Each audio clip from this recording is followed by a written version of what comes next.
Y ya vimos como ese panorama mundial, y por ahorita vamos a ver qué es lo que está pasando aquí en nuestro país. ¿Les parece cuáles son las células específicas de los sistemas a las que se une o afecta el virus y del sistema respiratorio? ¿Listo? Todas las células del sistema respiratorio. ¿Listo? Son las células que son específicas o células blanco de lo que es este virus.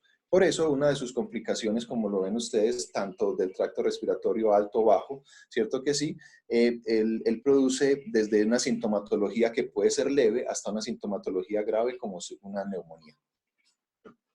¿Listo? ¿El salto de especie lo hace peligroso? Claro que sí, Oscar. Es lo más peligroso que hay en estos casos. ¿Por qué? Porque resulta que es una combinación única y desconocida. Ejemplo, el virus de la influenza, antes de ir con la parte de epidemiología. El virus de la influenza lo que hace es año tras año, hace unos pequeñitos cambios en su material genético. Pero este tipo de virus es la combinación de un virus zoonótico, o sea, es un virus zoonótico, o sea, que tiene su origen o parte de su origen es animal y el otro es humano. Eso hace una combinación única y hasta ahora desconocida para el sistema inmune humano. Entonces, en ese sentido es peligrosísimo. ¿Por qué? Porque no tenemos ninguna defensa contra él. A pesar de que ustedes ven cosas irónicas y que puede inclusive parecer, como les digo, un poco jocoso, que dice, hombre, ¿cómo es que el virus se muere con el agua y el jabón y no se ha podido crear una vacuna y todo eso? Pues miren que realmente no es tan fácil la cosa, porque una vez que el virus entra a nuestro organismo, se aloja en el aparato respiratorio todo alto, bajo, se va hasta lo que son los pulmones, se va hasta los alveolos, en fin, y hace un desastre en este caso, en el caso de que haya una respuesta seria por parte del virus, y resulta que en ese caso entonces podemos abocarnos a lo que son enfermedades muy severas. ¿Listo? Entonces definitivamente sí, definitivamente lo peligroso y bueno, gracias a Dios la naturaleza no lo hace muy seguido, que es llegar y combinar entonces lo que es un virus animal y un virus humano. ¿Listo? Se descarta la manipulación, Oscar, de la creación de este virus. Mira, hasta ahora lo que nos dicen los estudios serios, y no ha sido en un solo país, sino en varios, es que definitivamente no hubo manipulación. Ejemplo, hubo por ahí un mensaje de voz que circuló por WhatsApp y por todo eso, que decía que esto tenía del VIH, tenía de tuberculosis, tenía de un poco de cosas y eso, y la verdad estas son unas quimeras que eso no es sencillo hacerlo. ¿Sí? Hasta ahora no se conoce ningún virus que haya sido manipulado de esta manera y que tenga esta capacidad de daño y de propagación como el COVID. Naturalmente, sí, en la historia podemos conocer de varias pandemias, ¿cierto que sí? Inclusive en el siglo pasado, 1918-1919, la gripe española, fue también la combinación entonces de lo que fue un virus animal y lo que fue un virus humano, combina y resulta que aproximadamente se dice que pudo matar en todo el planeta 50 millones de personas. Lo de los trombos en el torrente sanguíneo que van hacia el corazón o cerebro, pues resulta que con el COVID hemos podido ver que tan las respuestas y las manifestaciones, los signos y síntomas han sido muy diversos. Sobre todo, ¿saben por qué? Porque la población que está más vulnerable son las poblaciones que tienen comorbilidades. ¿Listo? Vamos a hablar entonces de, cierto que sí, insuficiencias cardíacas, cerebrovasculares, lo que tiene que ver con diabetes, lo que tiene que ver con obesidad, lo que tiene que ver con hipertensión. Entonces, miren que definitivamente si se afecta lo que es el sistema respiratorio, pues puede llevar fácilmente a una cantidad de, cierto que sí, de síntomas o de manifestaciones de la enfermedad tan diversa como comorbilidades puedan tener los pacientes. Pero que yo pueda decir en este momento y pueda asegurar es que el COVID produce esto, vuelvo y les digo, es una situación en realidad interesante desde el punto de vista, cierto que sí, del estudio. de cómo mirar de que él precisamente ataca mucho más a lo que son las personas, o sea, es mucho más severa en las personas que tienen comorbilidades. Bueno, voy a compartirles un poco aquí acerca de qué fue lo que pasó acá en la parte de epidemiología. ¿Listo? Vamos a ver entonces en la parte de epidemiología qué es lo que está pasando en este caso.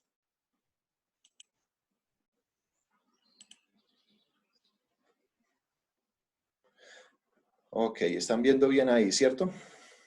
Bueno, intencionalmente lo estoy haciendo.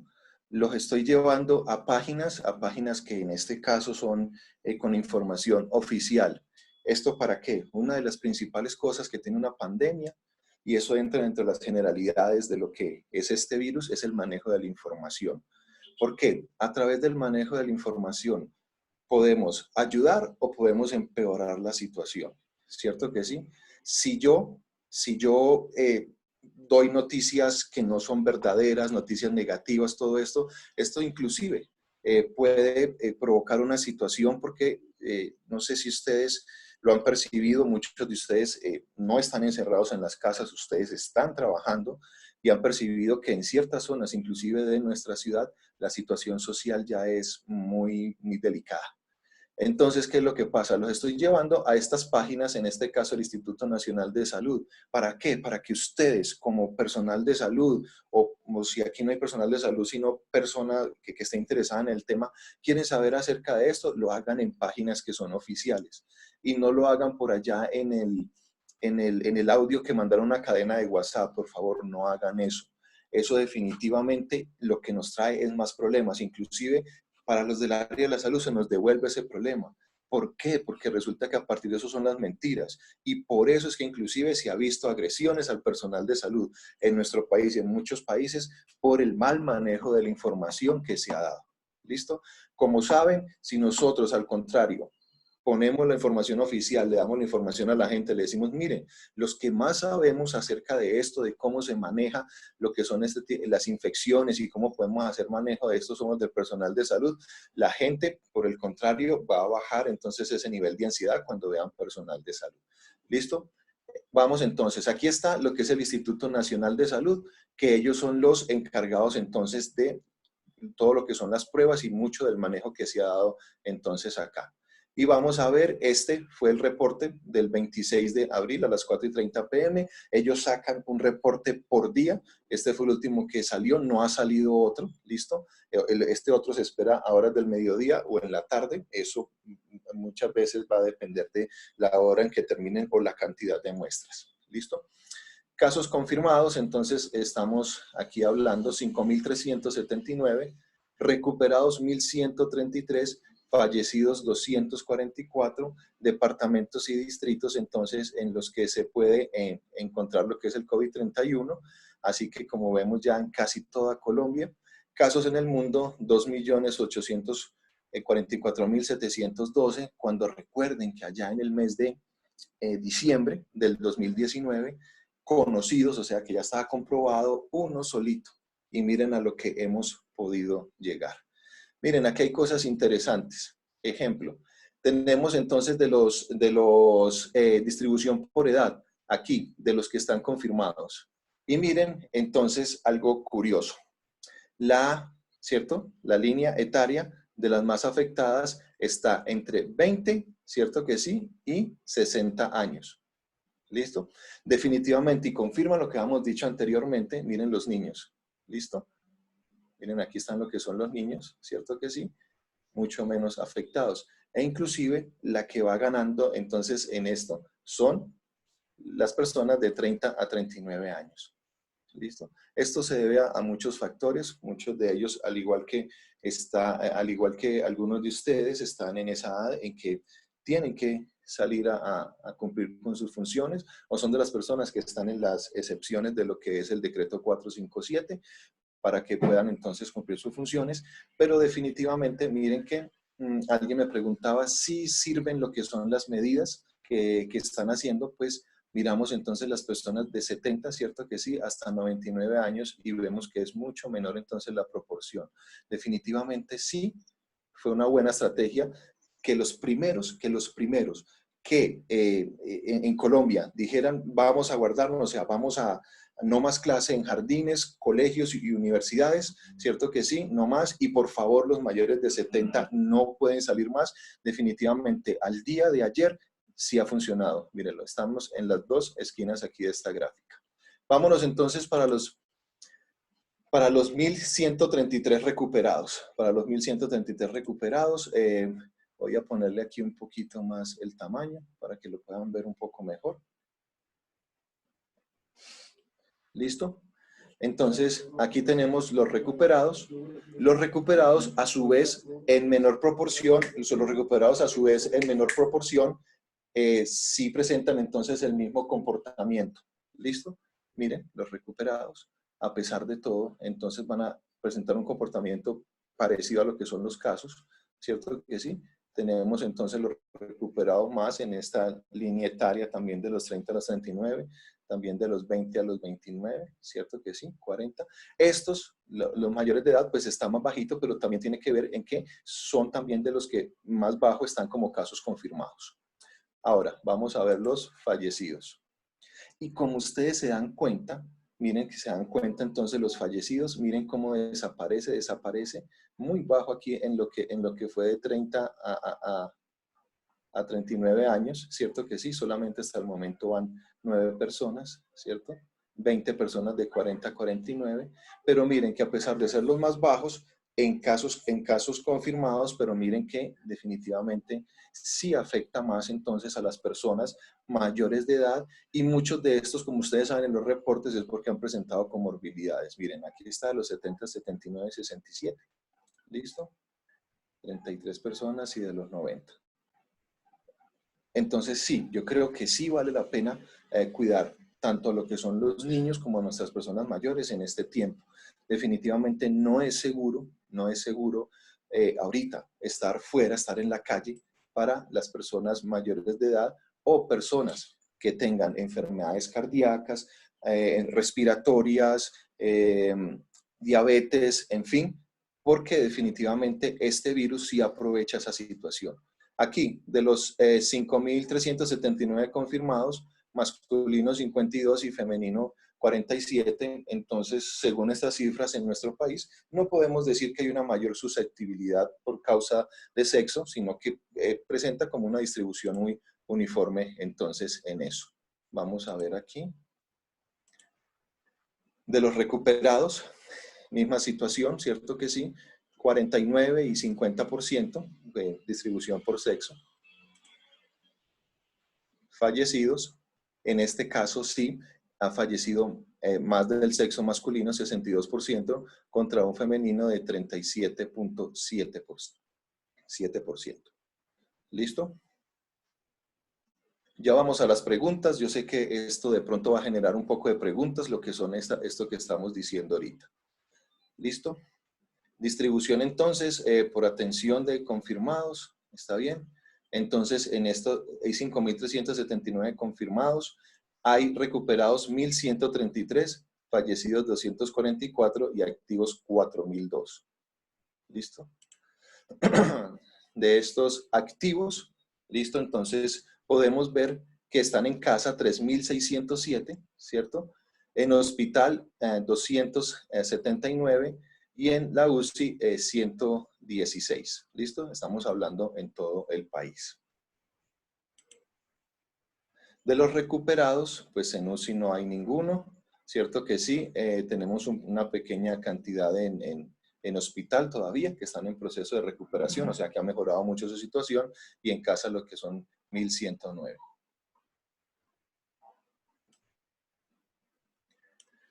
¿Listo? En este mapita acá voy a ponerlo un poco más pequeño para poderlo ver.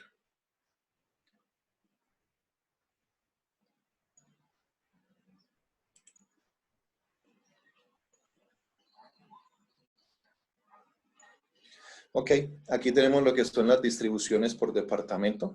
¿Listo? Lo que son las distribuciones por departamento. Estos que están entonces con estas bolitas que se ven de color verde, quiere decir los lugares donde más se presentan.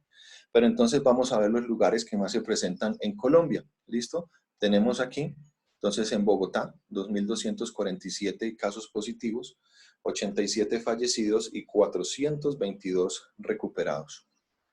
Tenemos aquí en el Valle del Cauca, 817 casos positivos, 47 fallecidos, 144 recuperados.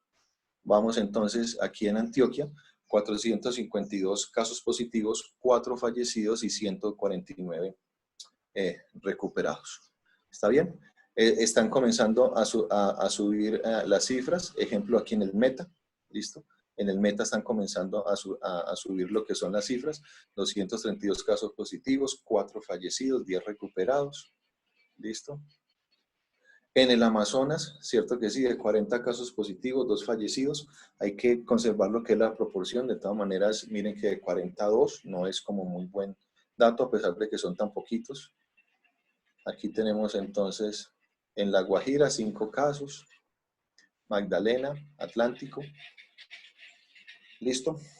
Así que ahí podemos entonces ver parte de lo que es la epidemiología,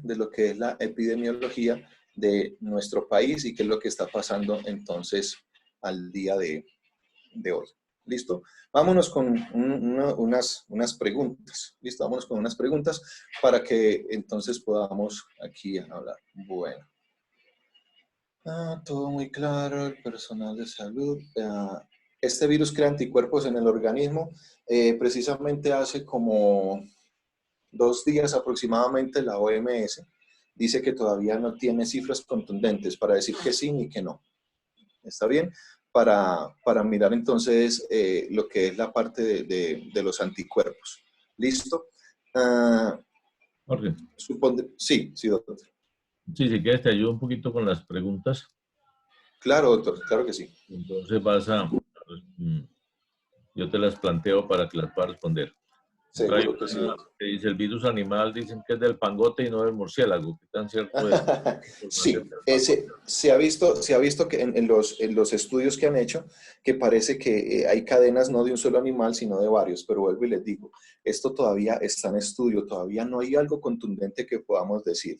Sí parece que el pangolín y lo que es el murciélago parece que sí tienen información de lo que son líneas o lo que son rastros de que este virus tiene entonces parte de lo que son estos animales. Sí, Erika pregunta, ¿el porcentaje de mortalidad en Italia está relacionado con que la mayoría de la población es adulta? Claro que sí, en Europa definitivamente, por eso es una de las causas que tan duro pegó la pandemia. Precisamente por lo que ustedes saben, en Europa la cantidad de personas mayores en algunos países es más grande que la de personas jóvenes y muchos de ellos entonces con comorbilidades, y precisamente esto fue una de las variables o de los factores que entró a jugar en lo que fue que estos países se convirtieron en el foco de la pandemia en determinado momento. Sí, tiene mucho que ver con lo del norte de Italia, es donde se asentan la mayoría de los ancianos jubilados, ¿no? Exactamente, doctor. A la fecha, ¿hay evidencia de que las personas contagiadas generan anticuerpos una vez recuperadas o existe recontagio? Vuelvo y les digo, no hay ahorita información contundente. Se están haciendo los estudios, están arrancando estudios grandísimos, tanto en España como en China, en Europa, en Estados Unidos. Ya a pesar de estar en la emergencia, también se está investigando acerca de esto precisamente porque va a ser una de las cosas que necesitamos. Ustedes han escuchado que hay tratamientos con suero de recuperados para la gente. En algunos casos ha funcionado, en otros, pero no hay algo que nos pueda decir qué es lo que pasa. En investigación, para yo poder generalizar algo, poder decir definitivamente esto sí o no, yo tengo que tener una cantidad, ¿cierto? Que sí, de personas en el estudio de la muestra sea significativa. Y en este caso, la desventaja es que además de tener personas, o sea, una cantidad de personas grandes, se va a tener que hacer de todas las partes del mundo, porque no va a ser una sola parte, porque esto se convirtió en una pandemia. Entonces, no es el caso de China, que es todo lo que se diga en China, no, sino que eso se va a tener que juntar con Europa, con América, Sudamérica, Latinoamérica, en fin, todos los países donde está en este momento la pandemia. Sí. Pregunta Daisy, ¿qué tratamiento en los hospitales?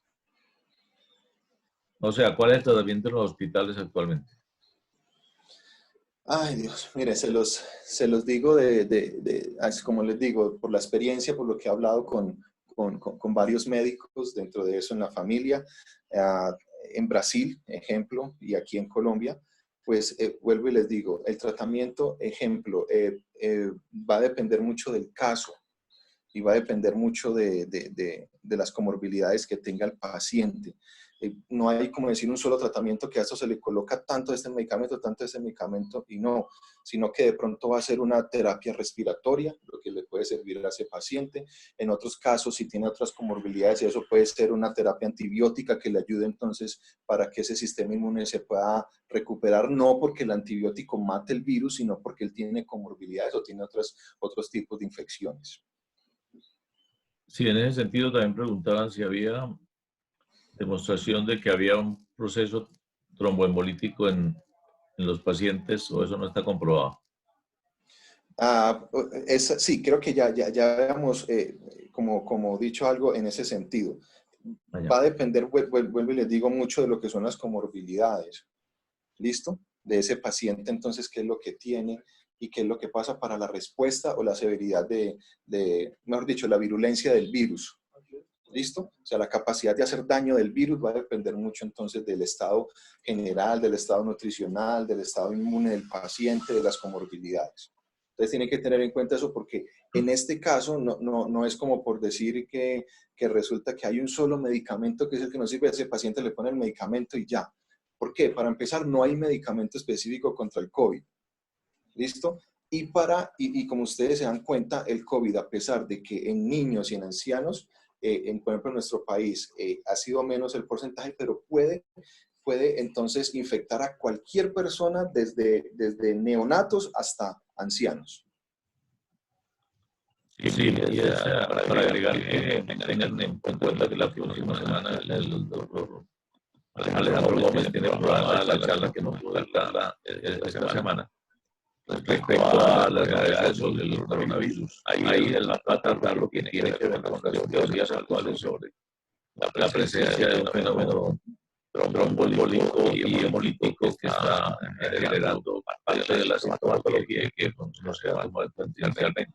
Hay estudios sobre eso, hay grupos que están tratando con ese criterio, con resultados interesantes, pero hasta ahora pues no es una cosa absolutamente probada. De manera que estén pendientes porque se va a seguir hablando sobre ese tema del compromiso de la Doctor, doctor, no sé si es a mí, pero se está escuchando distorsionada la voz. No sé si soy solo yo o me confirma si al doctor Castañeda se le está escuchando bien la voz.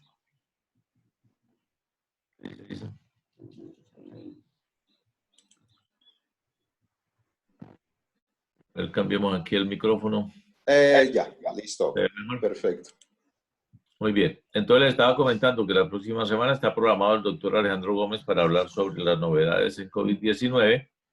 Y es interesante porque va a tratar este tema de las posibilidades de que haya un compromiso de hemólisis y de trombosis que está afectando los diferentes órganos y que eso realmente tenga que ver con la evolución del tratamiento. Y hay algunos grupos que están haciendo tratamientos en ese sentido con resultado interesante. Entonces, para que estén pendientes de ese webinar, que es la próxima semana. Otra pregunta, Jorge. He leído que el virus es pesado por tener azúcares y que a 2 metros cae. La pregunta es, ¿por qué dura de 2 a 3 horas en el aire? Ok, Daniel, ponme cuidado. Aquí lo que pasa es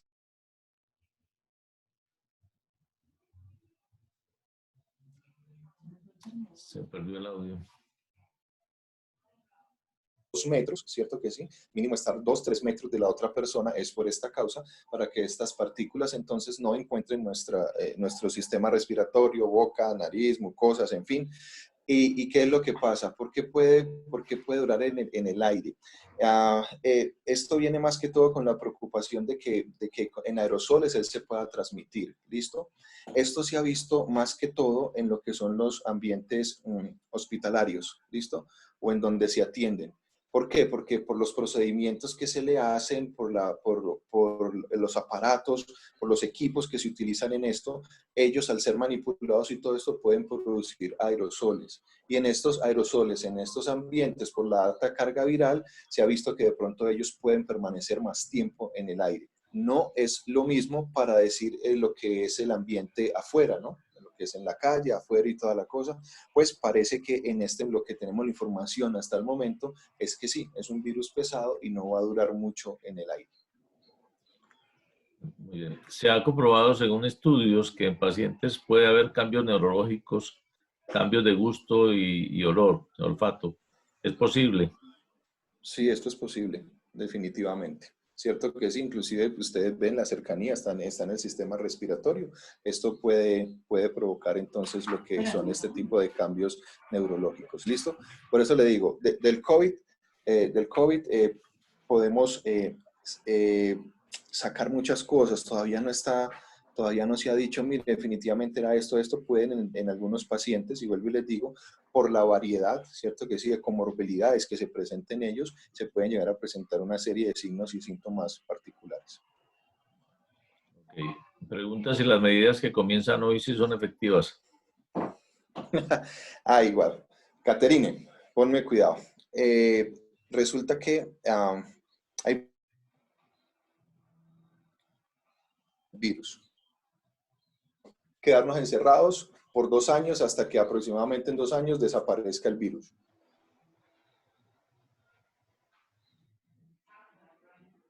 El otro, no tomar ninguna medida,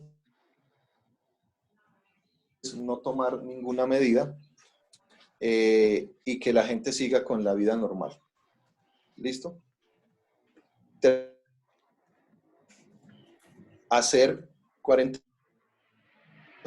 y después de esta cuarentena o aislamiento, poco a poco ir relajando estas medidas de aislamiento y aprender a vivir con el virus hasta que desaparezca totalmente.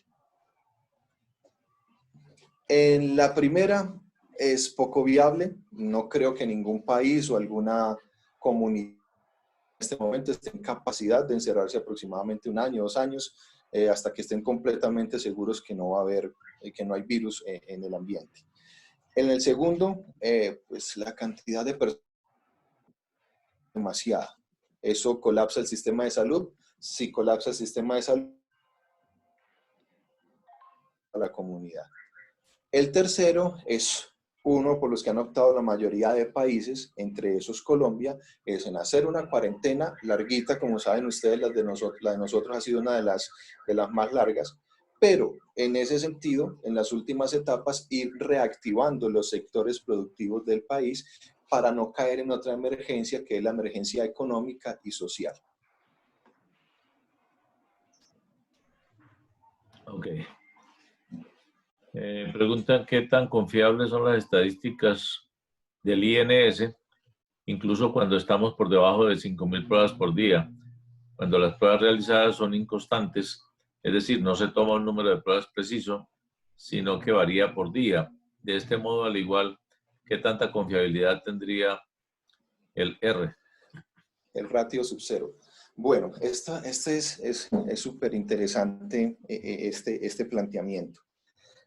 Creo que el día de ayer, si no estoy mal, creo que el día de ayer, creo que sí fue ayer, se rompió el récord de pruebas realizadas que fueron más de 6.000. Listo. Como ustedes se dieron cuenta, los resultados fueron muy parecidos a cuando se realizaban 3.000. ¿Listo? O sea que parece, no estoy hablando del Instituto Nacional de Salud, estoy hablando del virus. Parece que el virus está teniendo en nuestro medio, en nuestro país, un comportamiento muy uniforme. O sea, no está presentando picos, no se está descontrolando. Parece que ahí va en una tasa, cierto que sí, de reproducción, de contagio, pero como muy de acuerdo a las medidas que se han tomado de aislamiento y de cuarentena. ¿Listo? Y también las medidas de protección en la calle.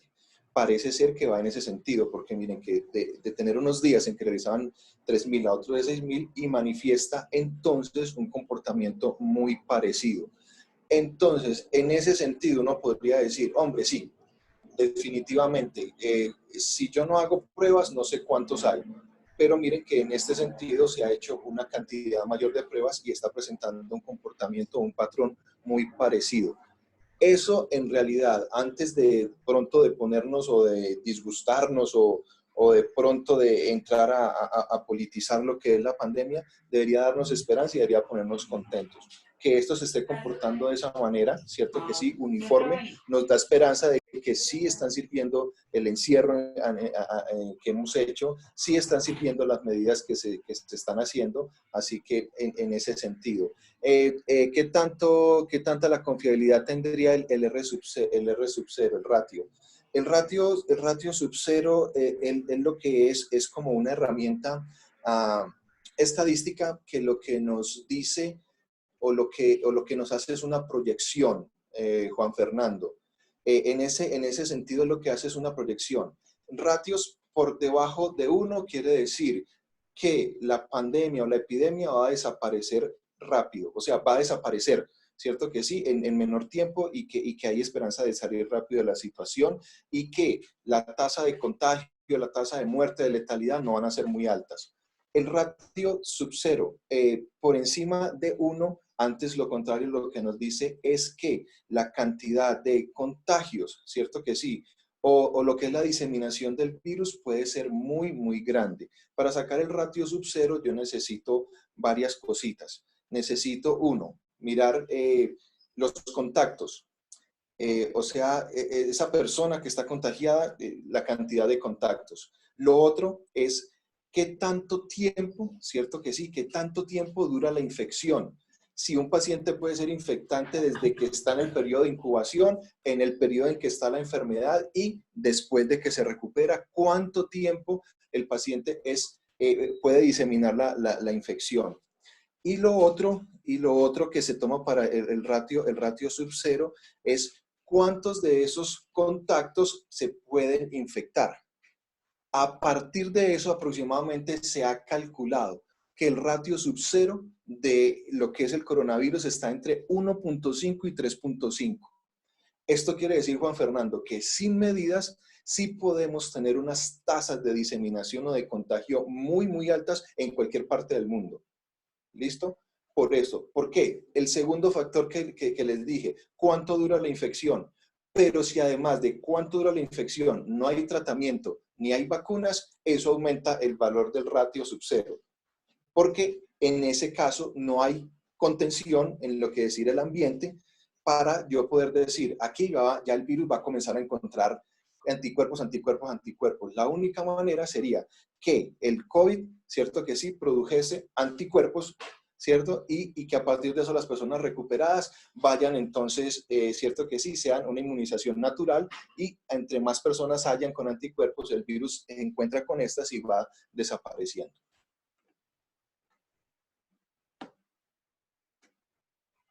Sí, se refiere, Jorge, a lo que llamamos la inmunidad de rebaño, que es cuando hay un porcentaje específico de personas con anticuerpos, el virus entonces ya deja de circular. En Colombia se calcula que sería más o menos un 60% para este virus específicamente, que es muy diferente y lo comparamos con un virus como el de sarampión, por ejemplo, que necesitaría para tener inmunidad de rebaño más o menos un 70%, 80%, porque es mucho más contagioso que este. Entonces, este necesitaría un 60%, pero entonces estamos hablando de un país con 50 millones que necesitaría que 30 millones se infecten para que haya una inmunidad de rebaño. Entonces, de ahí la importancia de las medidas epidemiológicas y de tener claridad de que la curva todavía en Colombia no se conoce cuál es, porque se frenó inmediatamente que entró la cuarentena y cuando salgamos de cuarentena, pues va a seguir habiendo pacientes. Lo que se busca es aplazar el contagio, o sea, no es que no nos vamos a contagiar, es que nos vamos contagiando de a poquitos para poder ser posible que nos defiendan en los hospitales y que nos tengan camas. Entonces, a eso se refiere en ese sentido lo que es la protección de rebaño, la inmunidad de rebaño, que tiene que ver con lo que Jorge acaba de explicar. Y tiene que ver con esta otra pregunta que dice qué significa que existirá una nueva oleada de contagio. Miren, es algo que está dentro de las probabilidades. Definitivamente sí, este tipo de virus pandémicos una de las tendencias que ha hecho a lo largo de la historia es que presenta varias oleadas. Es una posibilidad porque, bueno, creo que a partir de lo que ya conocemos, de la tecnología, de lo que se ha estudiado, pues esperamos que si se presenta una segunda oleada sea mucho menor y ya tener en qué podemos hacer entonces. ¿Listo? Para que esto no nos vaya entonces a afectar más de lo que se espera. Si preguntan si es posible que una persona recuperada se vuelva a infectar. O ya lo Ay, mencionaron. sí, y lo habían mencionado ya, pero resulta que hay unos casos en China, pero han sido como muy controvertidos. Miren, ¿por qué se los digo? Y por qué no hay como algo seguro en esto. Porque resulta que los kits o las pruebas que se han hecho para el coronavirus, ejemplo, en China fueron las primeras que se hicieron, y muchas veces este tipo de pruebas traen lo que es un tiempo en que ellas se tienen que acomodar, en que ellas podemos estandarizarlas y en que ellas realmente tengan la sensibilidad y la especificidad esperada. ¿Qué es lo que pasa? De pronto, porque como saben ustedes, la cantidad tan grande de pacientes y todo, puede ser que alguna de estas pruebas el paciente se recuperó en todo lo que fueron los síntomas. Listo, usted sabe que para darle de alta lo que tienen que tener es una prueba negativa. Listo, para decir definitivamente está recuperado. Puede ser que en eso se hayan presentado lo que eran falsos positivos, o perdón, falsos negativos. ¿Listo? Por cuestión de las pruebas. Entonces, ¿qué pasó con la persona? Le dijeron, no, mire, ya, listo, está de alta. ¿Qué puede volver? Hacen la prueba nuevamente y todavía y tienen más sensibilidad y especificidad.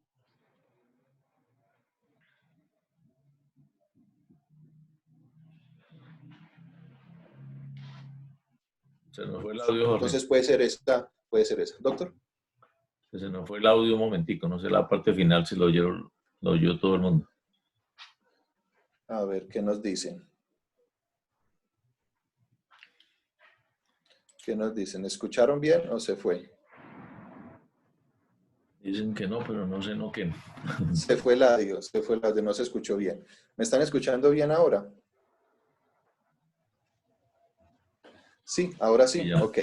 Lo habíamos dicho, lo hemos dicho. Resulta que estas pruebas para detectar microorganismos,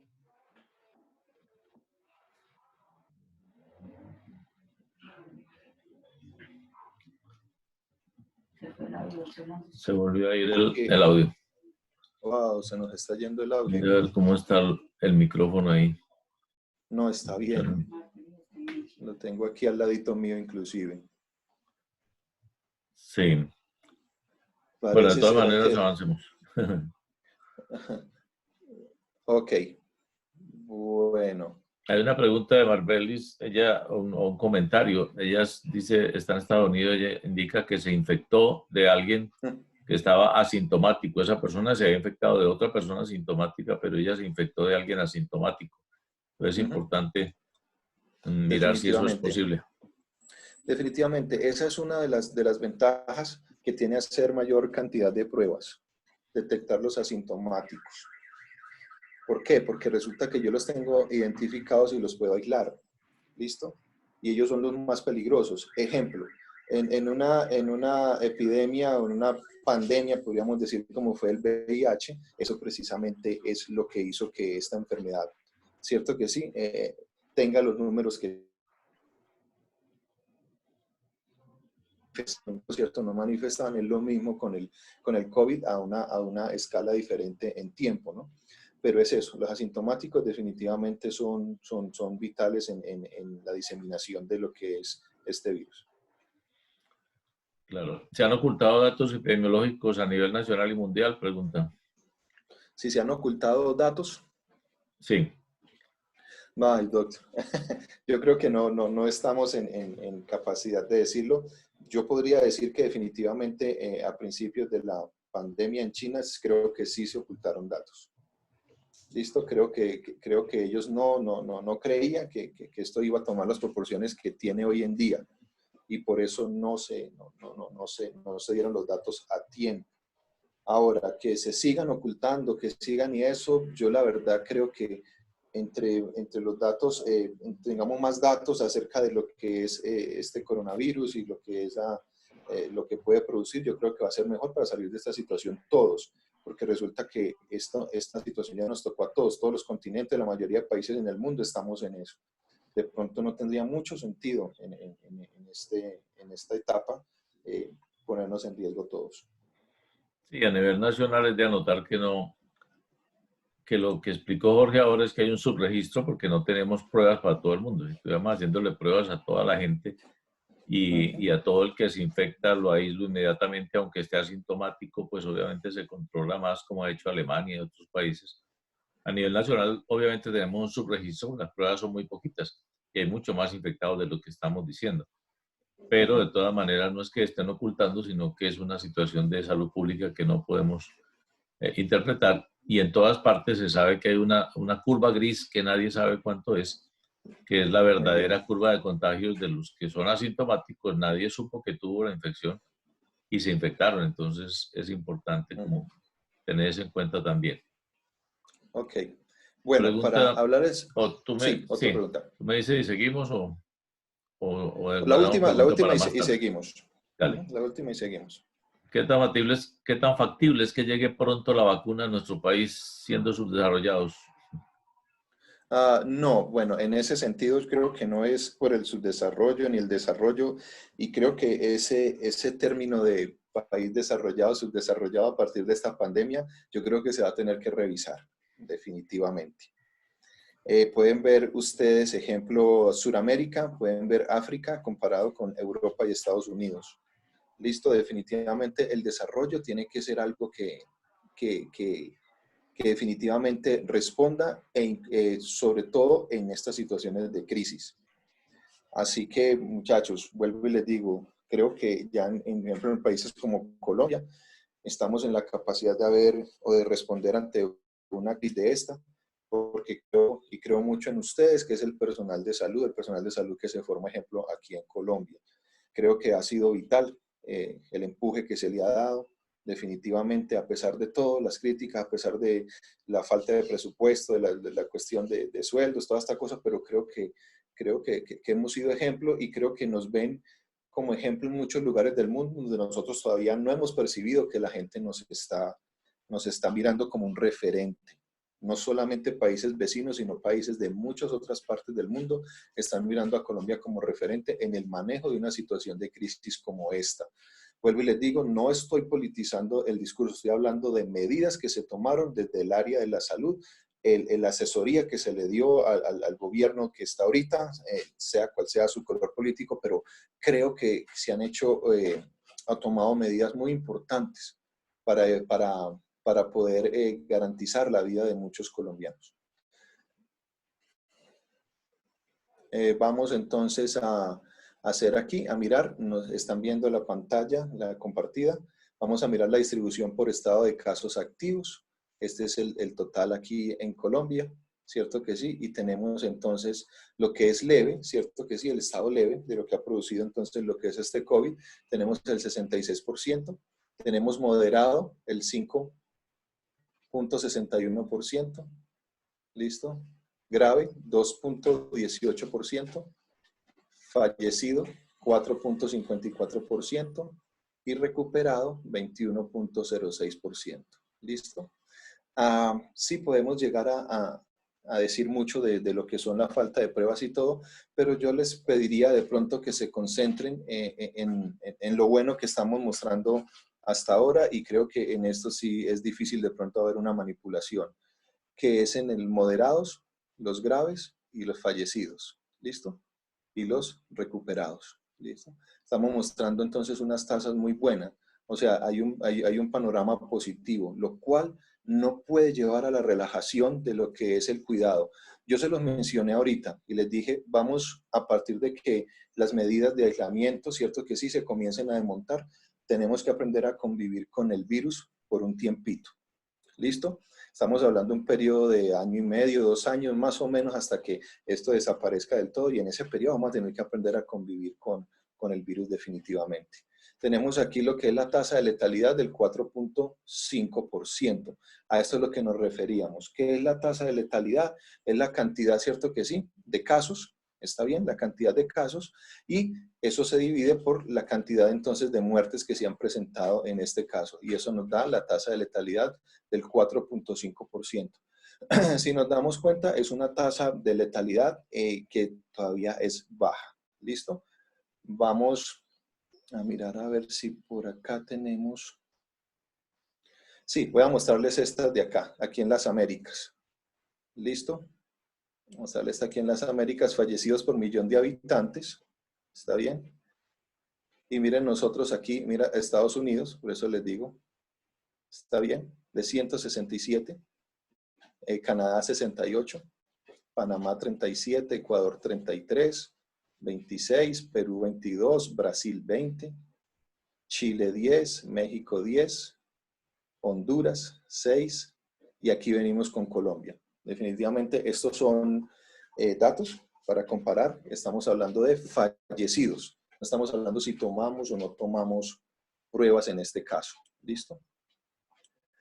Y aquí están lo que son los fallecidos por millón de habitantes. Entonces, aquí en Colombia, estamos en Santa Marta, Cartagena, Bogotá. ¿Cierto que sí? 11. Mire que es una de las más altas y coincide exactamente. Lo que pasa es que ustedes van a ver entonces acá, ¿cierto que sí? En Cartagena, en ciudades que han presentado entonces menor cantidad de casos, pero los fallecidos han sido entonces en una tasa mayor. ¿Listo?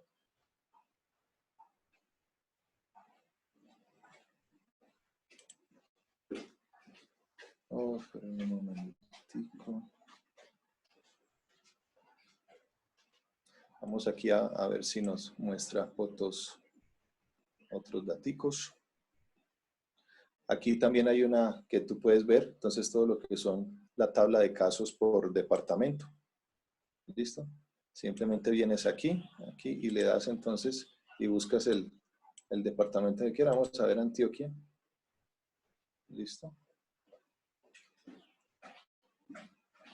Entonces aquí tenemos la tabla de casos por departamento, la fecha de diagnóstico, fecha de recuperado, y ahí podemos tener entonces una información completa en este caso. Les estoy mostrando esto para que alguien pregunte que cuáles son las páginas oficiales para obtener información, y sí, hemos recomendado desde que comenzó lo que fue la pandemia, por favor, acudir a la página de la OMS para tener un panorama mundial un poco más claro, y a la página, entonces, en el caso de nuestro país, del Ministerio de Salud o el Instituto Nacional de Salud. ¿Listo? Así que en este caso, estas son las páginas que recomendamos para buscarlo entonces lo que es la información más verídica para nosotros poder entonces recurrir a ella. ¿Listo? ¿Está bien? Aquí tenemos entonces ya datos consolidados, casos confirmados de Colombia, la letalidad, ¿está bien? Recuperados. Aquí también tenemos lo que son los recuperados, fallecidos. Tenemos todo lo que son las gráficas. Aquí tenemos entonces lo que es tipo de importación, lo que fueron los casos en este de arriba aquí la edad, y aquí el tipo de importación, ya habíamos hablado de la edad, el tipo de importación, los que están en estudio en este momento, en relacionado, ¿cierto que sí? O sea, cuando ya es aquí, la diseminación, la infección es aquí, ya doméstica, y cuando es importado, que es de un caso que vino de afuera, ¿listo? Atención en los casos activos, aquí entonces en Colombia, tenemos la atención en casa, ¿cierto? Tenemos la atención en casa, ¿está bien? En un 90%. En hospital tenemos entonces en este caso del 6.97%, y una de las cifras que nos da ánimo y que ojalá podamos resaltar es la cantidad de UCI, 2.9% de lo que son los casos activos. En esto miramos lo que son los casos con una fecha por día y lo que son el número de casos, y aquí vemos lo que es la curva, y creo que en este sentido de pronto yo creo que algunos de ustedes tienen claro lo que es una curva o un crecimiento exponencial, y lo otro lo que es una curva aritmética o geométrica. Listo, para que lo puedan entonces tener un poco más claro qué es lo que pasa. ¿Está bien? Cuando tenemos entonces lo que es una curva aritmética, quiere decir que presenta un comportamiento o lo que es la razón es muy pareja. Ejemplo, se están presentando, por decir, alrededor de 230 casos diarios. Entonces, a pesar de que hay 230 hoy, mañana y todo eso, pues va subiendo el número de casos, pero tiene un comportamiento aritmético. ¿Listo? Que es parejo, o sea, todos los días está dando la misma cantidad. ¿Qué pasa con un crecimiento exponencial?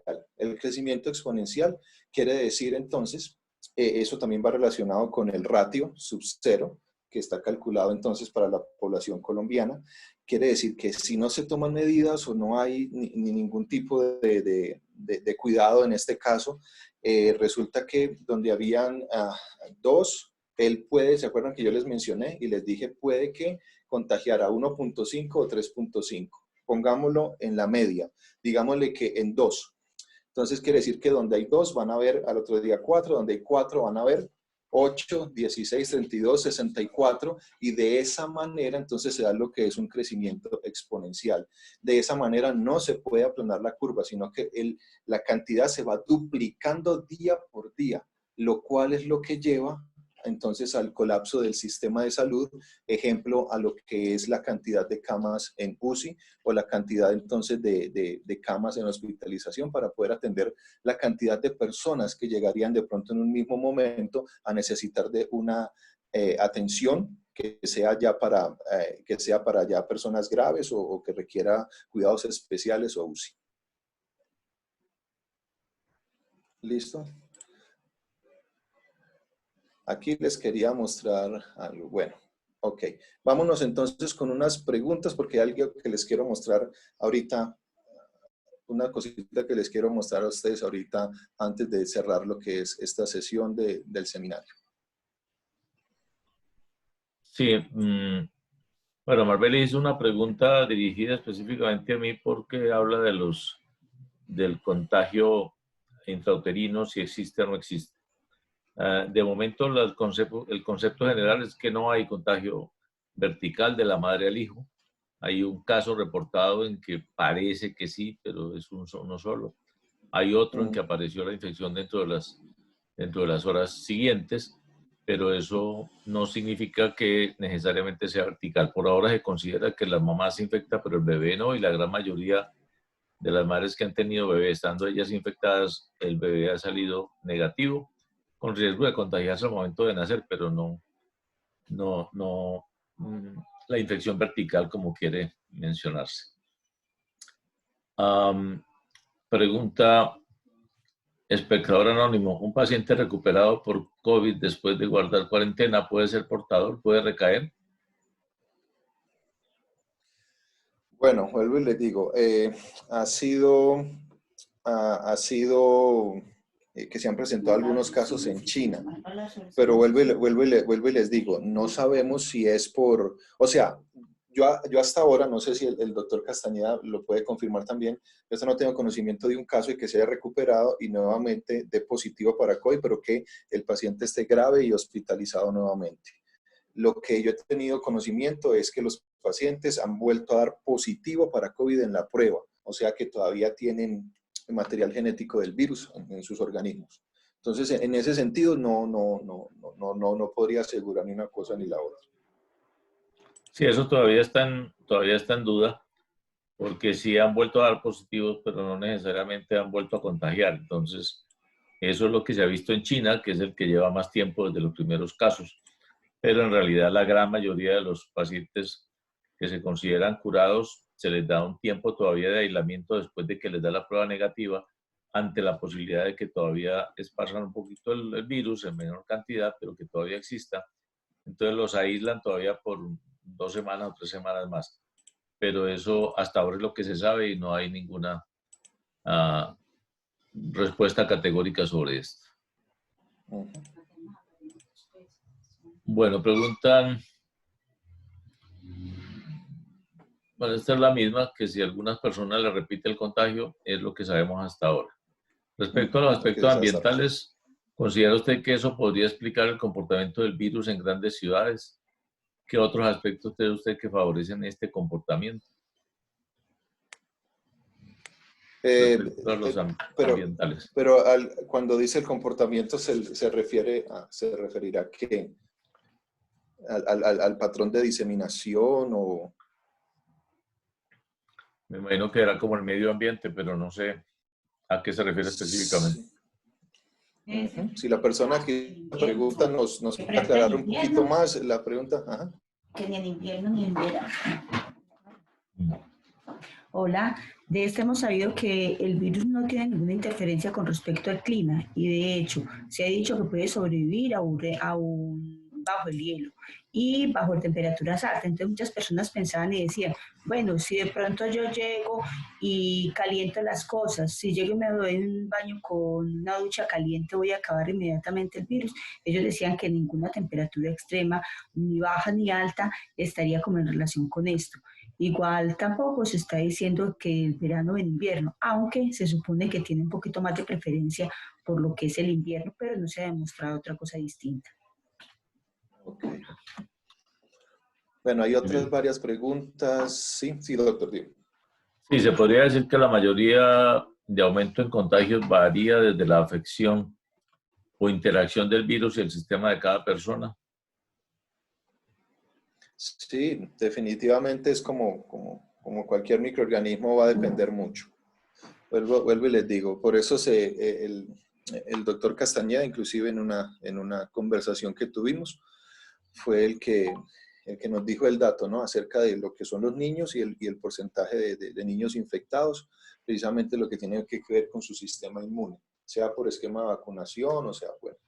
En las personas jóvenes también. ¿Se acuerda que al principio de la pandemia decían, no, esto no afecta a los jóvenes, solamente a las personas mayores? No era tan cierto y eso, sino que afecta a personas jóvenes, pero con un estilo de vida saludable, o sea, que estén en un buen estado general, nutricional, inmune, y esto definitivamente sí se convierte en un factor de protección para el COVID y para cualquier enfermedad. No sé si lo vas a tratar más adelante. Preguntan cómo funcionan los test rápidos del COVID-19. Los test rápidos no creo que nos vaya a dar los test rápidos es como una especie de prueba rápida de embarazo, exactamente, la doctora Esther lo está diciendo. ¿Listo? En los cuales hay una interacción entre lo que es la muestra que se pone y lo que es antígeno anticuerpo, y eso revela sobre la superficie de la prueba, ¿listo? Lo que es, si es positivo o es negativo. Los test rápidos sirven como para poder hacer un tamizaje en mayor cantidad de población, pero son mucho más confiables los que se hacen entonces en laboratorio. ¿Listo? Ya con el hisopado nasofaringeo o con una sondita nasofaringea son mucho más exactos y son mucho más precisos. Sí, que es el PCR, que es el que demuestra que hay partículas de virus. La prueba rápida demuestra que ya tiene anticuerpos, o sea que hace más de una semana que tuvo contacto con el virus, o sea, no necesariamente que tuvo la infección o no, pero estuvo en contacto, así que no son tan precisas, pero ayudan mucho porque son rápidas. Pregunta, ¿es cierto que hay personas que puedan estar contagiadas y no presentan síntomas? Ya lo hemos respondido, ¿no? Entonces vamos a otra pregunta. ¿Por qué este coronavirus es tan diferente del coronavirus tipo 1? Y si ese tipo 1 tiene vacuna. Bueno, hasta el momento, definitivamente cuando sale una combinación nueva, entran lo que son, ejemplo, los coronavirus son de origen zoonótico.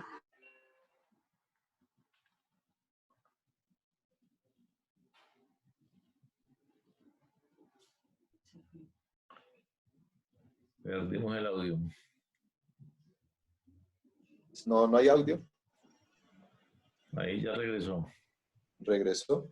Bueno, con la Sí, parte que es por el internet. Sí, a veces parece que está como poniendo el problema. Ok. Entonces sí, decíamos que definitivamente es una que ahí en este sentido, ejemplo, en este momento, vacunas contra los otros coronavirus. Sí, según algunos médicos y especialistas en el tema en Latinoamérica, ¿qué tan cierto es que alrededor de la segunda y tercera semana de mayo el pico de contagio en los países latinoamericanos va a ser superior. Ok, esto se hace esto se hace una serie de logaritmos matemáticos dependiendo del R sub 0, dependiendo del patrón que muestra el virus. Y de eso entonces se hacen los cálculos y por eso es que algunas personas llegan a decir o a poner fechas o a poner, eso va de acuerdo a los cálculos matemáticos. Estos en algunos casos pueden ser muy parecidos a la realidad, pero en otros casos, en otros países, en otros ambientes, puede que no sean tan precisos. ¿Listo? ¿Por qué? Por las medidas que se toman, por el comportamiento de la población,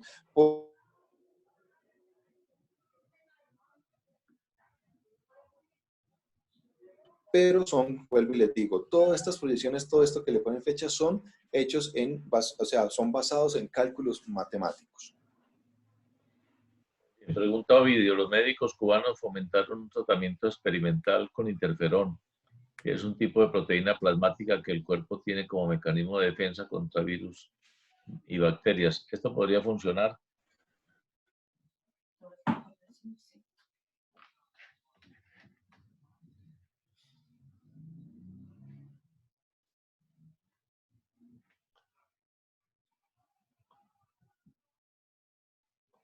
No te escucho.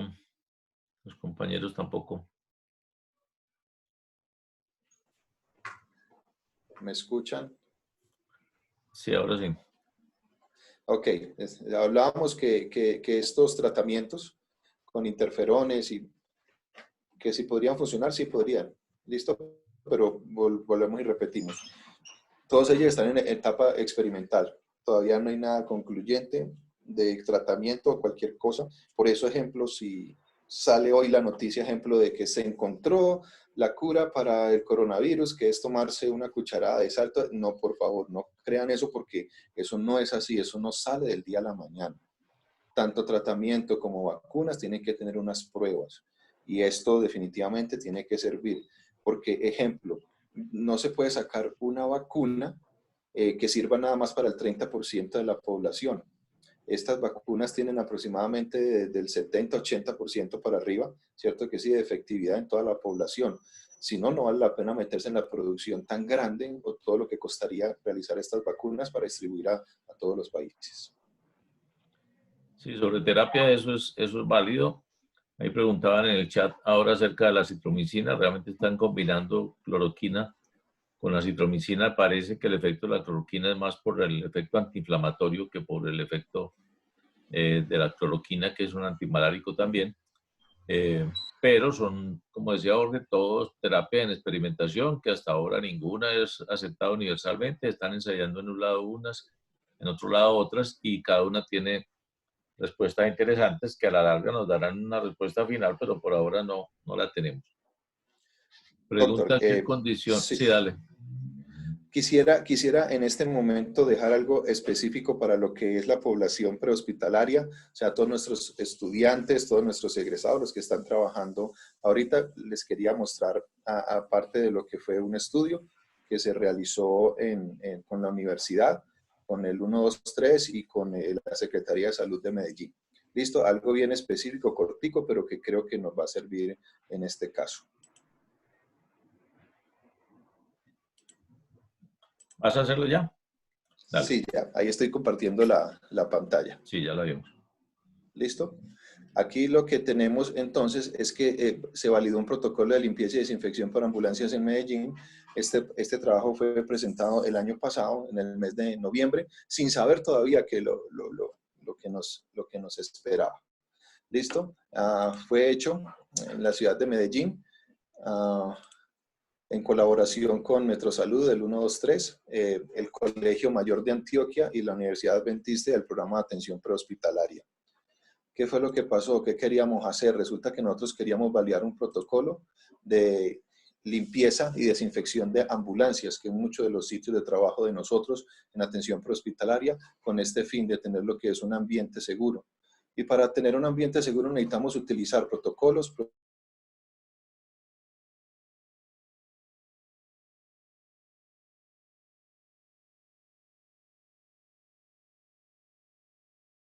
objetivo general nos trazamos validar un protocolo para limpieza y desinfección del programa 123 de Metrosalud de la ciudad de Medellín. Teníamos como objetivo validar el protocolo, estimar los costos de aplicación y comparar los indicadores de limpieza y desinfección y el nivel de conocimiento de lo que fueron los operadores. Esto simplemente es cortico, todo lo que les quiero mostrar es lo siguiente y nos vamos a ir aquí ya a la parte de resultados. Esto tiene, y si algún día podemos hacer otro webinar en donde podamos mirar con más detenimiento el estudio, lo hacemos. Pero por ahora simplemente les quería mostrar lo que fueron los resultados. Los resultados entonces comparando. Nosotros medimos y tomamos muestras de las ambulancias con respecto a mesófilos, con respecto a lo que fue también lo que fueron hongos y levaduras en lo que fue el ambiente y como otro patógeno, Staphylococcus aureus. ¿Listo? ¿Y qué fue lo que pasó? Ya les voy a mostrar aquí en esta gráfica. ¿Listo? Antes y después de la aplicación del protocolo, no es que antes no se aplicaban protocolos, sino que el protocolo que se utilizaba era un protocolo que estaba como copiado de la parte hospitalaria y como acomodado para la parte de ambulancias. Lo que se hizo fue revisar este protocolo y aplicarlo a eso. Ustedes ven aquí en color azul es el antes, o sea, antes de que las personas revisaran el protocolo y que se capacitaran en la utilización del protocolo. Y miren la cantidad de mesófilos que teníamos por unidades formadoras de colonia. Al hacer después la capacitación y al hacer entonces la revisión de los procesos de limpieza y desinfección de las ambulancias, miren cómo bajaron. ¿Listo? En chapas, en camillas, en el botiquín, en lo que fue la disminución significativa de lo que fueron entonces estos resultados. Miren, este es muy diciente y se los voy a ampliar aquí, a ver si nos deja ampliar. Dice antes y después, ¿cierto que sí? De la aplicación del protocolo. Tenemos el antes, lo que era el azul, y tenemos el después en lo que es el naranja. Esto que ven ustedes aquí en letras son diferentes ambulancias, ¿listo? Son diferentes ambulancias que entraron a ser parte del estudio. Resulta que nosotros podemos ver, ejemplo, este azul que ustedes están viendo acá, resulta que nos dio 500 o más unidades formadoras de colonia de mesófilos, lo cual entonces nos dice que había una alta contaminación. Pero a su vez podemos ver, ejemplo, en esta ambulancia que fue denominada en esta como la M. ¿Y qué es lo que pasa? Vemos que antes y después presentó un comportamiento muy igual. ¿Qué es lo que pasa en este sentido? En este sentido va a depender mucho de lo que es el factor humano, de la adherencia a los protocolos de limpieza y desinfección, qué tan seguro va a estar el ambiente en lo que es la ambulancia. Estamos diciendo en el habitáculo del paciente y también en lo que es la cabina del conductor. Entonces, en ese sentido nos damos cuenta que como tecnólogos en atención prehospitalaria, definitivamente, el conocer bien los protocolos, en aplicarlos bien, es una ventaja muy grande y disminuye mucho, mucho qué fue lo que pasó. Aquí, ¿qué fue lo que pasó? Aquí el resultado final, nosotros hicimos un pretest y un post-test de conocimiento del protocolo que se utilizaba. Hicimos varios grupos de trabajo y en estos grupos tenemos aquí lo que fue el pretest y el post-test. El pretest se aplica al momento en que la persona llega y así como viene, antes de recibir la capacitación, el entrenamiento, contestó preguntas. Después ese post-test se aplicó, ¿cierto que sí? Y en todos vemos que subió lo que fue el porcentaje, aquí en naranja, lo que fue el porcentaje, ¿cierto que sí? El deltas positivos, desviación estándar también. ¿Qué fue lo que pasó aquí positivo? Lo que quiere decir que sí hubo un cambio, o sea, sí hubo una asimilación, o sea, que sí sirvió definitivamente entrenarnos y reentrenarnos en lo que es entonces la aplicación de protocolos para lo que es el área prehospitalaria. Solamente les quería mostrar eso para que en estos días estemos muy, muy atentos a todo lo que son los protocolos. Conversábamos también el otro día con el doctor Castañeda y vimos un estudio y unas conclusiones que se hicieron desde Italia en una charla que se hizo y dijeron que el mayor porcentaje de personal de salud que se COVID fue al momento de quitarse todo lo que fueron los elementos de protección personal y todo lo que fueron los trajes de protección. Ese fue el momento clave. Entonces, muchachos, mucho cuidado con lo que son los protocolos. Mucho cuidado con lo que son los protocolos para poder entonces seguirlos y tenerlos. Protocolos en este momento de emergencia los ha dado el Ministerio de Salud para todo lo. Si están preguntando por este protocolo, este fue un protocolo que se hizo específicamente para el programa 123 de la ciudad de Medellín para Metrosalud. ¿Listo? No sé si hay preguntas ahorita, ya nos estamos acercando al final. Jorge, es bueno anotar que mañana precisamente el tema del profesor Jorge Nao va a ser respecto al manejo de la parte de traslado de pacientes y de la desinfección de ambulancias, el manejo de bioseguridad en el traslado. Entonces es importante que mañana estén muy pendientes porque se va a tratar este tema y se van a manejar algunos conceptos importantes, sin dejar de lado lo que significa el cuidado en casa, el que llega de la calle, ¿cierto? Recordar que, como hablábamos ahora del peso del virus, hay mucho en el piso y las suelas de los zapatos traen virus. Entonces hay que tener un protocolo completo que se va a estudiar en estos días acerca de la desinfección al llegar a la casa y de los cuidados para no ir a infectar a los que están dentro de la casa en cuarentena, que es uno de los riesgos más grandes que ocurrirán ahora cuando algunas personas del hogar van a empezar a salir. Entonces eso es muy, muy importante. Muy bien, hay algunas preguntas. Okay. Si quiere las avanzamos. Sí, doctor, vamos. Entre todos las vamos contestando, no hay problema. Sí, anota aquí que los protocolos de cuidado en casa y todo están definidos en la página del Ministerio de Salud que ha mencionado Jorge para que la tengamos en cuenta. Y lo mismo en Corona App, que es la aplicación que estamos promocionando y que todos deberíamos tener. Sí, yo creo que ustedes sí lo vieron al principio ahí de la presentación del Instituto Nacional de Salud que dice Coronap. Exactamente ahí lo teníamos para que lo pudiéramos ver. Preguntan, en caso de que la vacuna se demore, ¿podría llegar a ser necesario que para adquirir la inmunidad de rebaño se necesite empezar a estar juntos? Hay un riesgo muy grande en esa estrategia, ¿no? Sobre todo con las personas que pueden tener insuficiencias, ¿no? Respiratorias, cardíacas. No creo que sería la mejor idea ponernos en contacto en ese caso. Definitivamente sí hay unas poblaciones que son vulnerables y esas poblaciones, si no hay tratamiento y no hay vacuna, la idea es que estén lo más, sin que suene feo, aisladas posibles, pero en el sentido de aprender a convivir con el virus, ¿no? De tener todas estas estrategias, todos estos elementos de protección a la hora si ya levantan cuarentena y todo eso. Si hay una persona de estas que quiere salir al ambiente y todo eso, pues se sabe que todavía el virus va a estar circulando en el ambiente y va a necesitar extremar las medidas de protección y de seguridad. Sí, eso es muy importante porque ahora empiezan a salir más personas a la calle y necesariamente aumenta el contagio. Entonces el virus solito se encarga de regarse, no tenemos que dejar las medidas de control para acelerar la infección porque el costo sería muchas muertes y no podemos darnos ese lujo.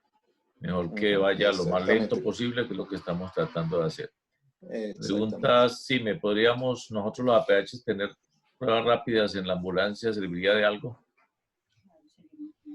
Bueno, creo que hay una estrategia que es para, a ver si les puedo mostrar ahorita algo por aquí. ¿Listo? ¿Lo están viendo? Sí. ¿Sí lo están viendo entonces? ¿Listo? Poblaciones a estudiar. Esto lo sacó ahorita el Instituto Nacional de Salud Pública. Los que tengan contactos con fallecidos. ¿Listo? Contactos con casos positivos.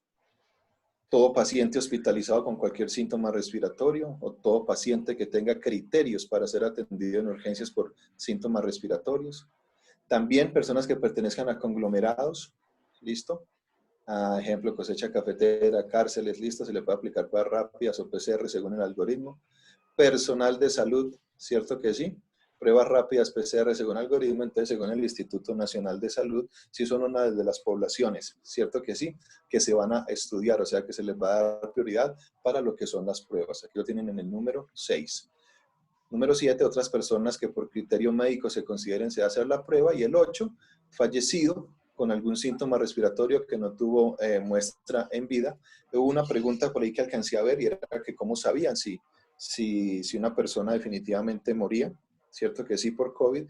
Y se confirma es por medio de las pruebas. Definitivamente tiene que estar definido como caso de COVID en caso de muerte para que eso entre.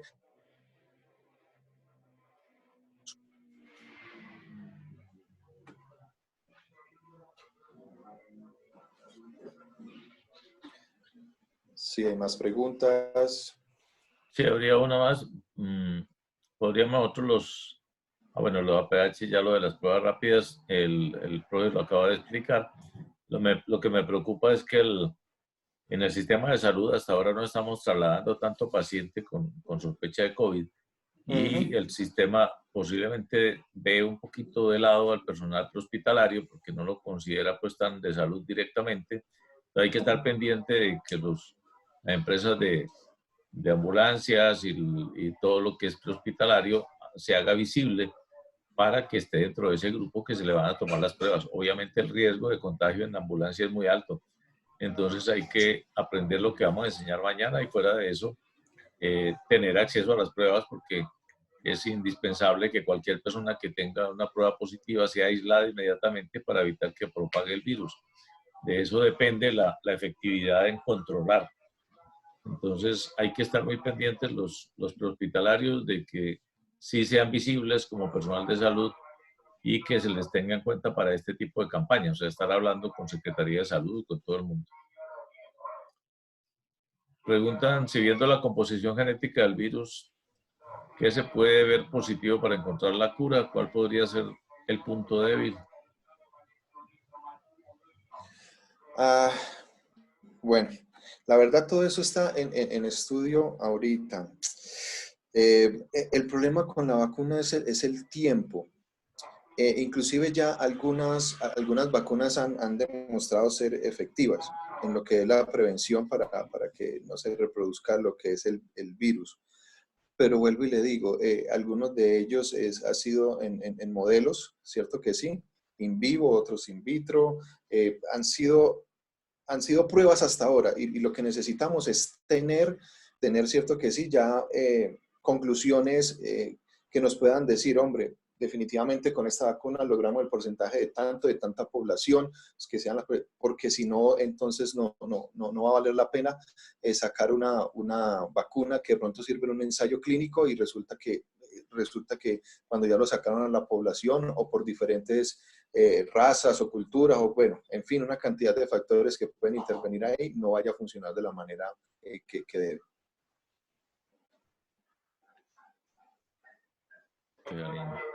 Bueno, quedaron algunas preguntas pendientes. Hay una anotación de Snyder que creo que es importante.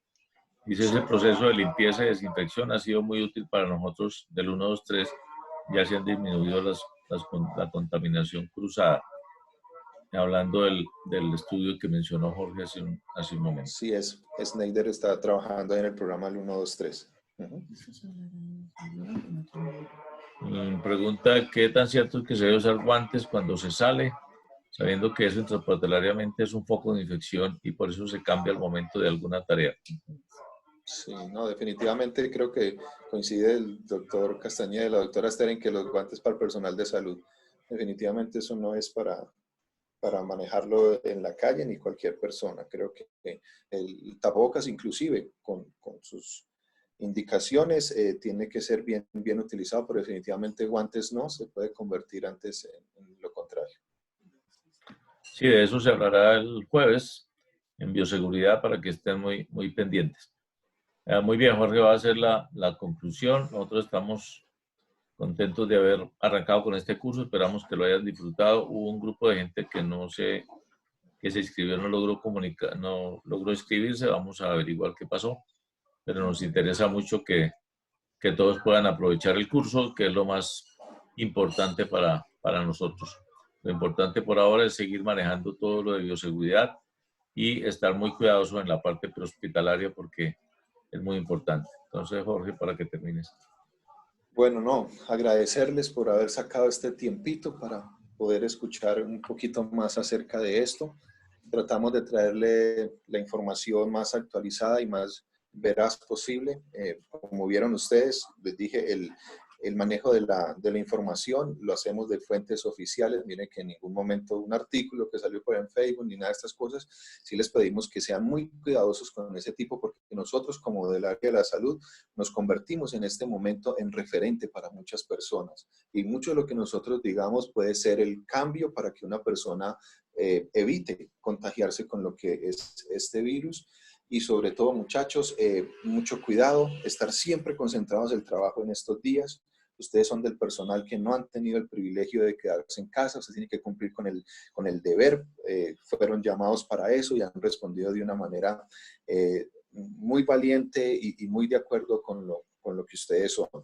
No queda sino de mi parte felicitarlos por el trabajo que vienen haciendo, por ese interés que vienen mostrando en capacitarse para esta situación. Yo siempre lo he dicho, son los mejores, estoy convencido de eso y espero que apenas pase esta contingencia, pase esta pandemia, algún día nos podamos ver y nuevamente reunirnos, podernos abrazar y poder entonces compartir mucho de lo que está pasando en este momento. Muchas gracias por su tiempo, por su presencia.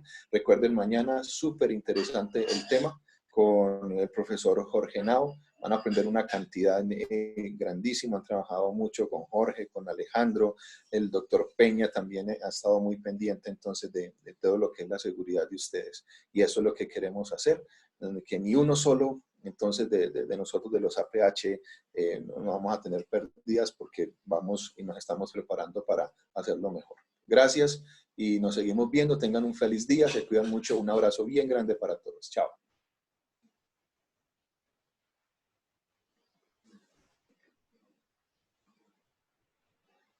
Bueno, antes de que se vayan todos, también agradecerle al doctor Castañeda, a la doctora Esther, por habernos ayudado aquí en la sesión de preguntas y también aportando a lo que fue el tema. Muchas gracias. En verdad que fue muy, muy importante la presencia también de ustedes acá. Con mucho gusto. Feliz día para todos. Gracias, Jorge, por el buen tema. Chao. Bueno, gracias, doctor, a usted. Chao.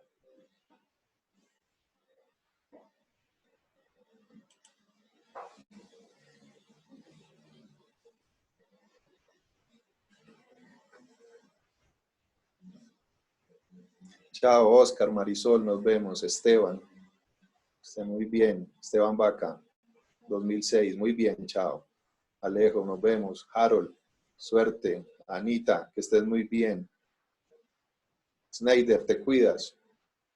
José Villalba, te cuida mucho. Over, a ustedes gracias. Mili, Daisy, Hernán, listo. Carmelina, claro que sí. Qué placer haber compartido con ustedes, aunque no los pude ver, pero sentir que estaban ahí. Joana, pájaro, qué bien. Mucho cuidado, te cuidan mucho. Fredis, gracias por haber estado aquí. ¿Listo? Enoch, un placer saludarte desde el Huila. Claro que sí, siempre te recordamos mucho. Un abrazo. ¿Listo? Víctor, a usted gracias, papá. Enoch, listo, Enoch, nos vemos. Suerte. Andrés Almanza, gracias por haber estado aquí. Lorena también. Anderson, un abrazote, que estés muy bien. Chao. Hernán Darío, desde Jardín, claro que sí. Mil gracias a ti por estar pendiente. María Paula, a ti, Laura.